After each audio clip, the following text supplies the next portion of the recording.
بسم اللہ الرحمن الرحیم۔ السلام علیکم ورحمۃ اللہ وبرکاتہ۔ سورۃ البقرہ آیت نمبر 21 سے 25 تک لفظی ترجمہ کریں گے اور مختصر تفسیر کے ساتھ پیغام قرآن اسلام یوٹیوب چینل کو آپ نے لازمی سبسکرائب اور لائک اور شیئر کرنا ہے اور چھوٹا سا کمنٹ بھی ضرور دینا ہے۔ ہو سکے تو دوبارہ ریکویسٹ ہے کہ آپ سے کہ سبسکرائب ضرور کرنا ہے، بیل آئیکن کے بٹن کو ضرور دبانا ہے تاکہ آپ کو ہر آنے والی نئی ویڈیو کا نوٹیفیکیشن ملتا رہے۔ آئیے سٹارٹ کرتے ہیں۔ پیغام قرآن اسلام میں قرآن پاک کا لفظی ترجمہ اور مختصر تفسیر کے ساتھ سورۃ البقرہ آیت نمبر 21 سے لے کے آیت نمبر 25 تک۔ یا ایہا الناس، یا کا مطلب ہے اے الناس لوگو،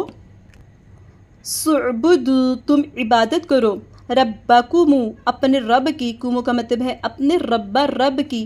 الذی جس نے خلقکم پیدا کیا تمہیں، خلق پیدا کیا کم تمہیں، اور الذین اور ان لوگوں کو جو من سے قبلکم تم سے پہلے، قبلی کا مطلب ہے قبل یعنی کہ پہلے، کم تم سے، من قبلکم تم سے پہلے، لعلکم تاکہ تم، تتقون تم تقوی اختیار کرو یعنی پرہیزگاری اختیار کرو۔ اللہ سبحانہ تعالیٰ فرماتے ہیں آیت نمبر 21 سورۃ البقرہ، اے لوگو اپنے رب کی عبادت کرو جس نے تمہیں اور ان لوگوں کو پیدا کیا جو تم سے پہلے تھے تاکہ تم تقوی اختیار کرو۔ اللہ سبحانہ تعالیٰ اس آیت میں فرماتے ہیں اے لوگو اپنے رب کی عبادت کرو۔ اللہ تعالیٰ نے تمام انسانوں کو اپنی عبادت کا حکم دیا ہے۔ یہ ایسا حکم ہے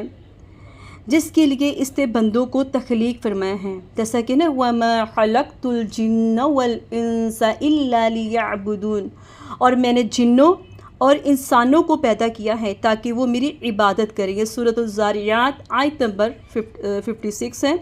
اللہ سبحانہ تعالیٰ فرماتا ہے ربکم تمہارا رب، تمہارا خالق اور تمہارے امور کا مالک اور تمہارا حقیقی معبود ہے۔ یہاں پر امام ابن تیمیہ عبادت کی تعریف یوں کرتے ہیں کہ عبادت ان تمام کاموں کے لیے جامع اسم ہے جنہیں اللہ سبحانہ تعالیٰ پسند کرتا ہے اور اسے محبت کرتا ہے، وہ اقوال ہوں یا ظاہری و باطنی اعمال ہوں۔ یعنی کہ یہاں پر سیدنا ابن عباس نے کہا کہ قرآن مجید میں ہر عبادت سے مراد توحید ہے، ٹھیک ہے۔ یہاں پہ ہے نا الذی خلقکم، کہ اللہ تعالیٰ کہتے ہیں کہ جس طرح میں نے تمہیں پیدا کیا ہے نا، اور جو تم سے پہلے لوگ تھے میں نے ان کو پیدا کیا ہے، الذی خلقکم والذین من قبلکم، اور جس نے تمہیں اور ان لوگوں کو پیدا کیا جو تم سے پہلے تھے۔ صرف ایک اللہ تعالیٰ کی عبادت کرنے پر اس بات سے استدلال کیا ہے کہ وہ تمہارا رب ہے، اس نے تمہیں بہت سی نعمتوں سے نواز کر تمہاری تربیت اور پرورش کی ہے، وہ تمہیں عدم سے وجود میں لایا، اس نے ان لوگوں کو پیدا کیا جو تم سے پہلے تھے، اور اس نے تمہیں ظاہری اور باطنی نعمتیں عطا کی۔ سبحان اللہ، اس نے تمہارے لیے زمین کو فرش بنایا جہاں تم اپنا ٹھکانہ بناتے ہو، کہ جس نے تمہیں پیدا کیا اور تم سے پہلے لوگوں کو تاکہ تم تقوی اختیار کرو۔ یہاں پر اقبال نے کیا خوب کہا ہے، پالتا ہے بیج کو مٹی کی طریقی میں کون دریاؤں کو موجوں سے اٹھاتا ہے سحاب، کون لایا کھینچ کر پچم سے بعد سازگار، خال یہ کس کی ہے کس کا یہ نور آفتاب، کس نے بردی موتیوں سے خوشائے گندم کی جیب، موسموں کو کس نے سکھلائی خوئے انقلاب۔ یہاں پر ہے کہ جیسے انسانوں کی تخلیق خالق کے وجود پر دلیل ہے نا، اسی طرح دوسری جو مخلوقات بھی اس کے وجود پر دلیل ہیں۔ زمین کو بچھانا، آسمان کو چھت بنانا، پہاڑوں سے زمین کو ٹہرانا اور تاروں سے آسمان کو سجانا، سبحان اللہ، پہاڑوں میں کشادہ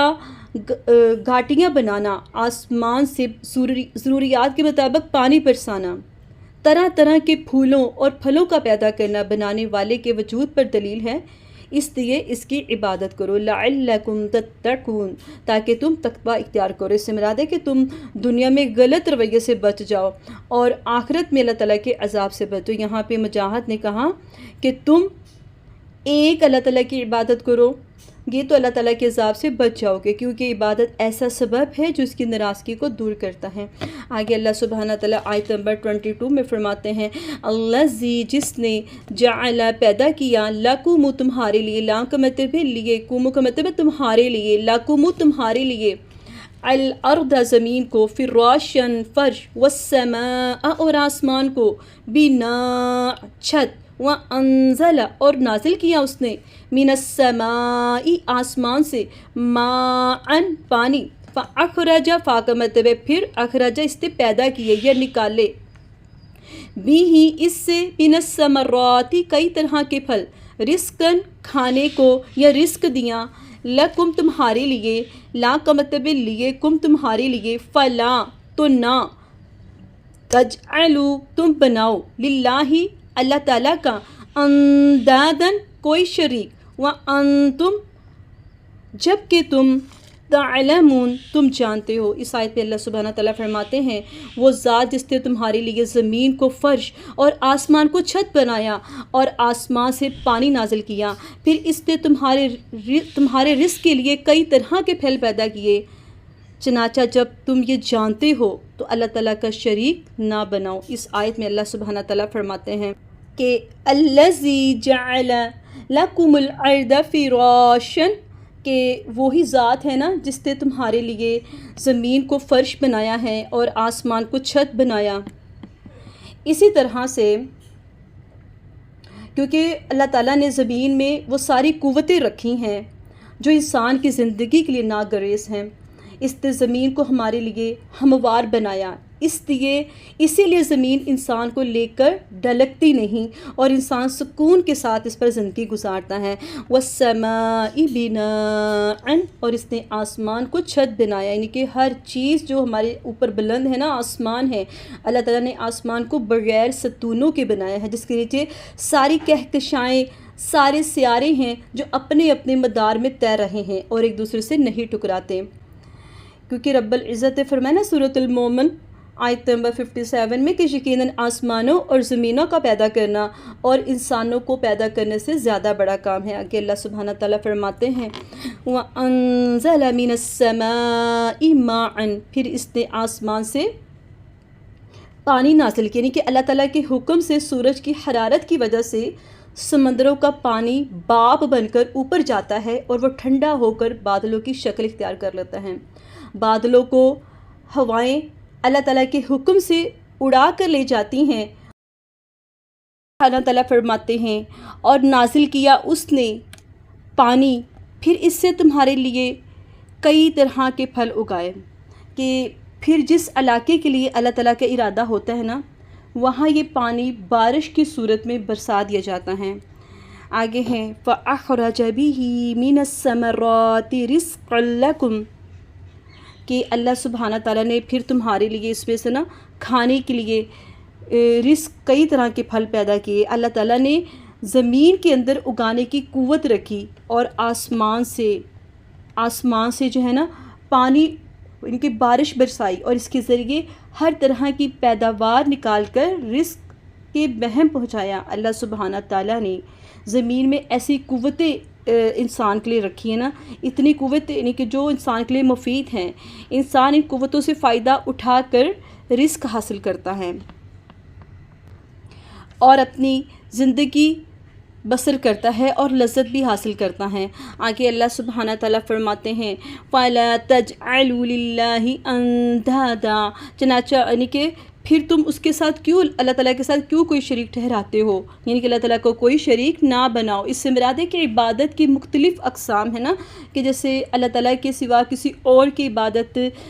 نہ کی جائے، کیونکہ اس کے سوا کسی اور کی عبادت کرنا شرک ہے۔ مثلا اللہ تعالیٰ کے آگے دعا کے لیے ہاتھ پھیلائے جاتے ہیں تو اللہ تعالیٰ کے سوا اوروں کے آگے بھی ہاتھ پھیلائے جاتے ہیں، تو اسی طرح ہم اللہ تعالیٰ کو سجدہ کرتے ہیں جیسے، تو اسی طرح اوروں کو بھی سجدے کیے جائیں۔ اللہ تعالیٰ کے لیے قربانیاں دی جائیں تو اوروں کے لیے بھی قربانیاں دی جائیں، اور اللہ تعالیٰ کے لیے مال خرچ کیا جائے تو اوروں کے لیے بھی مالی قربانیاں پیش کی جائیں۔ جیسے اللہ تعالیٰ کا خوف رکھتے ہو ویسا خوف کسی اور سے نہ کھاؤ، جیسے اللہ تعالیٰ سے ہم امید باندھتے ہیں ویسی امید ہمیں کسی اور سے نہیں باندھنی چاہیے. جیسے اللہ تعالیٰ کی رضا چاہتے ہیں اسی طرح کسی اور کو رضا حاصل کرنے کی فکر نہ کرو. جیسا کہ اللہ سبحانہ تعالیٰ فرماتے ہیں وَأَنْتُمْ تَعْلَمُونَ، اور تم جانتے ہو، یعنی کہ تم جانتے ہو.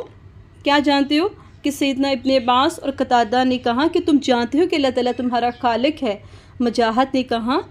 تم جانتے ہو کہ اس کا کوئی شریک نہیں. جیسے کہ تم جانتے ہو نا کہ وہ خالق ہے، رازق ہے، پھر کیسے اللہ تعالیٰ کے ساتھ دوسرے معبودوں کی عبادت کرتے ہو؟ کوئی انسان ایسا نہیں ہے جو پھلوں میں مٹھاس پیدا کر دے، کوئی انسان ایسا نہیں ہے جو پانی کو سمندر سے خشک کر کے یا بخارات بنا کر اوپر لے جائے اور بارش برسا دے. کوئی ایسا نہیں ہے جو زمین کے اندر یہ صلاحیتیں پیدا کر دے کہ پھر کسی اور سے دعائیں کیوں مانگتے ہو، پھر کسی اور کو سجدے کیوں کرتے ہو، پھر کسی اور کے لیے قربانیاں کیوں کرتے ہو، پھر تمہارے تصور میں کوئی اور بڑا کیوں ہے، پھر کسی اور کے سامنے کیوں جھکتے ہو، پھر کسی اور کی کیوں مانتے ہو. تو اس لیے ہمیں اللہ تعالیٰ کے سوا کسی اور کی عبادت نہیں کرنی چاہیے. اللہ تعالیٰ آگے اللہ سبحانہ تعالیٰ فرماتے ہیں آیت نمبر 23 میں وَإِن، اور اگر کنتم تمہیں ہو فی میں ریب شک مما اس میں جو نزلنا نازل کیا ہم نے. نزل کا مطلب ہے نازل کرنا، نا کا مطلب ہے ہم نے. علی اپنے، عبدنا اپنے بندے پر، فأتو تو تم لے آؤ، بصورت ایک صورت، من مثلہ اس جیسی، ودعو اور بلا لاؤ، شہداءکم اپنے حمایتوں کو یعنی اپنے گواہوں کو، من دونی سوائے اللہ ہی اللہ تعالیٰ کے، ان اگر کنتم تم ہو صادقین سچے. اللہ سبحانہ تعالیٰ اس آیت میں فرماتے ہیں اگر تم اس بارے میں شک ہو جو ہم نے اپنے بندہ محمد صلی اللہ علیہ وسلم پر نازل کیا ہے تو اس جیسی ایک صورت ہی لے آؤ اور اللہ تعالیٰ کے ماں سوا اپنے حمایتوں کو بھی بلا لو اگر تم سچے ہو. اللہ سبحانہ تعالیٰ فرماتے ہیں اور اگر تمہیں اس میں شک ہو جو ہم نے اپنے بندے پر نازل کیا ہے، اگر تمہیں اس میں شک ہو نہیں کہ اگر تمہیں قرآن کی صداقت کے بارے میں شک ہے جو کہ اپنے بیان میں، اپنی نظم میں، اپنی تشریح میں معجزہ ہے جس کو ہم نے اپنے بندے محمد صلی اللہ علیہ وسلم پر نازل کیا نا، تو اللہ سبحانہ تعالیٰ فرماتے ہیں فَأْتُوا بِصُورَةٍ مِّن مِّثْلِهِ، تو اس جیسی ایک صورت ہی لے آؤ، تو اس جیسی ایک صورت ہی لے آؤ. یعنی کہ اللہ سبحانہ تعالیٰ یہاں پہ فرماتے ہیں کہ اگر تمہیں اس وحی کے بارے میں شک ہے نا جو ہم نے اپنے بندے پر نازل کی ہے وہ حق ہے یا نہیں، تو دیکھو وہ تمہارے درمیان پیدا ہوا، لکھنا پڑھنا نہیں جانتا، اس نے تمہارے سامنے کتاب پیش کر کے دعویٰ کیا ہے یہ اللہ تعالیٰ کی طرف سے ہے اور آپ یہ کہتے ہیں اس نے خود گڑھا ہے، اسے کسی نے لکھوایا ہے، اس نے کسی سے مدد لی ہے. اگر یہی معاملہ ہے تو ایسا کرو اس جیسی ایک صورت لاؤ، من مثلہ اس جیسی ایک صورت لے آؤ. پھر اللہ تعالیٰ فرماتے ہیں وَادْعُوا شُهَدَاءَکُم مِّن دُونِ اللَّهِ إِن کُنتُم صَادِقِین، کہ اللہ تعالیٰ کے ماں سوا اپنے حمایتوں کو لاؤ اگر سچے ہو، یعنی اپنے شاعروں، خطیبوں، مددگاروں اور حامیوں سے مدد لے سکتے ہو. من دون اللہ ان کنتم صادقین، اگر تم سچے ہو. یعنی کہ یہاں وہ لوگ کہتے ہیں نا کہ اس نے گڑھ لیا ہے، آپ کہتے ہو تو اس جیسے ایک صورت لے آؤ اللہ تعالیٰ کے ماں سوا جن کی تم استطاعت رکھتے ہو ان کو بلا لاؤ اگر تم سچے ہو. اللہ سبحانہ تعالیٰ فرماتے ہیں فَإِن، پھر اگر لم نہ تفعلوا تم نے کیا، وَلَن اور ہرگز نہیں، تفعلوا تم کر سکو گے، فَاتَّقُوا تو ڈرو، النَّارَ آگ سے، الَّتِی جو، وَقُودُہا ایندھن جس کا، النَّاسُ انسان ہیں، وَالْحِجَارَةُ اور پتھر ہیں، اُعِدَّت جو تیار کی گئی ہے، لِلْکَافِرِین کافروں کے لیے. پھر اگر تم نے نہ کیا اور تم ہرگز نہ کر سکو گے تو اس آگ سے ڈرو جس کا ایندھن انسان اور پتھر ہوں گے جو کافروں کے لیے تیار کی گئی ہے. اللہ سبحانہ تعالیٰ نے اس شک سے نکالنے کے لیے، یہ اللہ تعالیٰ کا کلام نہیں بلکہ انسان کا اپنا گڑھا ہوا کلام ہے، اللہ سبحانہ تعالیٰ نے اس شک سے نکالنے کے لیے کہ یہ اللہ تعالیٰ کا کلام نہیں ہے بلکہ انسان کا اپنا گڑھا ہوا ہے، آخری چارہ کار کے طور پر انسان کو آگ سے ڈرایا ہے تاکہ انسان جو ہے نا وہ اس سے باز آ جائے۔ فرمایا فَإِن لَمْ تَفْعَلُوا وَلَن تَفْعَلُوا، پھر اگر تم نہ کر سکو اور تم ہرگز نہ کر سکو گے۔ قتادہ نے کہا اگر تم اس کی قدرت اور طاقت نہیں رکھتے، اور سیدنا ابن عباس نے کہا تو تمہارے لیے حق واضح ہو گیا۔ فَاتَّقُوا النَّارَ الَّتِي وَقُودُهَا، تو اللہ تعالیٰ جو ہے نا اس آگ سے ڈر دو، یعنی تم قرآن حکیم کے مقابلے کا کلام نہیں بنا سکتے اور تم ہرگز اس کی اطاعت نہیں رکھتے، کیونکہ یہ کلام حکیم و خبیر کا ہے۔ تو اللہ سبحانہ تعالیٰ پر ایمان لا کر اپنی جانوں پر رحم کرو تاکہ تمہیں اس آگ سے نجات دے جو شعلے مارنے والی ہے۔ اس کے عذاب سے اتباع رسول صلی اللہ علیہ وآلہ وسلم کے ماں سوا ہرگز کوئی چیز بچانے والی نہیں ہے۔ اللہ تعالیٰ فرماتے ہیں الَّتِي وَقُودُهَا النَّاسُ وَالْحِجَارَةُ، جس کا ایندھن جو ہے وہ انسان اور پتھر ہوں گے۔ سیدنا ابن عباس کے مطابق گندک کے پتھر اور دوسروں کے نزدیک وہ بت دوزخ کا ایندھن ہوں گے جن کو لوگ دنیا میں پوجتے تھے۔ اعدت للکافرین، جو کافروں کے لیے تیار کی گئی ہیں۔ آگ ایک اللہ تعالیٰ کی عبادت نہ کرنے والوں اور اس کے رسول اور اس کی شریعت کو جھٹلانے والوں کے لیے تیار کی ہے۔ جہنم جو ہے کہ کہتے ہیں کہ کیا آج بھی جہنم تیار ہے؟ جہنم کے وجود پر بہت سے دلائل ہیں۔ اس آیت کی روح سے جہنم آج بھی موجود ہے۔ جیسے نماز کسوف والی حدیث میں ہے کہ ایک طویل حدیث میں ہے کہ جنت اور جہنم میں جھگڑا ہوا، اور اس پر دلیل ہے کہ وہ موجود ہیں۔ سیدنا ابن مسعود کی حدیث میں ہے کہ ہم نے ایک زوردار دھماکہ سنا تو آپ صلی اللہ علیہ وآلہ وسلم سے پوچھا کہ یہ کیا ہے؟ تو آپ صلی اللہ علیہ وآلہ وسلم نے فرمایا یہ پتھر کی آواز ہے، یہ اب سے 70 سال پہلے جہنم کی بلائی کے کنارے سے پھینکا گیا تھا اور اب جہنم کی تہہ میں گرا ہے جس کی آواز ہے۔ یہ مسلم کی روایت، اس کا نمبر ہے 2844۔ ٹھیک ہے، آگے ہم لاسٹ والی آیت کریں گے، آیت نمبر ہے 25 سورۃ البقرہ۔ وَبَشِّرِ، اور خوشخبری دے دو، الَّذِينَ، ان لوگوں کو، آمنوا، جو ایمان لائے، وَعَمِلُوا، اور عمل کیے، الصالحات، نیک، ان، یقیناً، لہم، ان کے لیے، لام کا مطلب لیے، ہم ان کے، جنات، باغات ہیں، تجری، بہتی ہیں، من تحتہا، جن کے نیچے، الانہار، نہریں، کلما، جب بھی، رزقوا، انہیں دیا جائے گا، منہا، ان میں سے، من ثمرۃ، کوئی پھل، رزقاً، کھانے کو، قالوا، وہ کہیں گے، ھذا، یہ ہے، الذی، جو، رزقنا، دیے گئے ہمیں، من قبل، اس سے پہلے، وَأُوتُوا، اور انہیں دیا جائے گا، بِہِ، اس سے، متشابہاً، ایک دوسرے سے ملتا جلتا، وَلَہُمْ، اور ان کے لیے، فِیہا، اس میں، فی کا مطلب میں، ہاں، اس میں، ازواج، بیویاں ہیں، مطہرۃ، پاکیزہ، وَہُمْ، اور وہ، فِیہا، اس میں، خالدون، ہمیشہ رہیں گے۔ اللہ سبحانہ تعالیٰ اس آیت میں فرماتے ہیں کہ ان لوگوں کو خوشخبری دے دو جو ایمان لے آئے اور جنہوں نے نیک عمل کیے، اور یقیناً ان کے لیے ایسے باغات ہیں جن کے نیچے نہریں بہتی ہیں، جب کبھی ان میں سے کوئی پھل انہیں کھانے کو دیا جائے گا تو کہیں گے یہ وہی پھل ہے جو اس سے پہلے ہمیں دیا گیا تھا، اور انہیں ایک دوسرے سے ملتا جلتا دیا جائے گا، اور ان کے لیے وہاں پاکیزہ بیویاں ہوں گی اور وہ اس میں ہمیشہ رہنے والے ہیں۔ اللہ سبحانہ تعالیٰ نے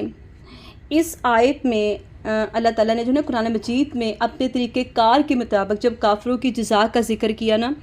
تو اہل ایمان کی جزا بھی بتا دی تاکہ مومن اس کے عذاب کا خوف بھی رکھیں اور اللہ تعالیٰ کی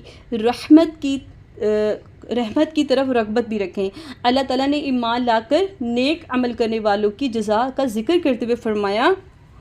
وَبَشِّرُ الَّذِينَ، اور ان لوگوں کو خوشخبری دے دو، آپ خوشخبری دے دیں، الَّذِينَ آمَنُوا، ان لوگوں کو جو ایمان لائے، جن لوگوں نے دل سے ایمان قبول کیا اور اس کی تصدیق کی، وَعَمِلُوا الصَّالِحَاتِ، اور جنہوں نے نیک عمل کیے اور جنہوں نے نیک اعمال سے اپنے ایمان کی تصدیق کی۔ اللہ سبحانہ تعالیٰ فرماتے ہیں ان لہم جنات تجری من تحتها الانہار، تو یقیناً جنہوں نے نیک اعمال کیے ہیں اللہ کی رضا کے لیے خالص اس نیت سے، تو اللہ تعالیٰ فرماتے ہیں کہ یقیناً ان کے لیے جو ہے نا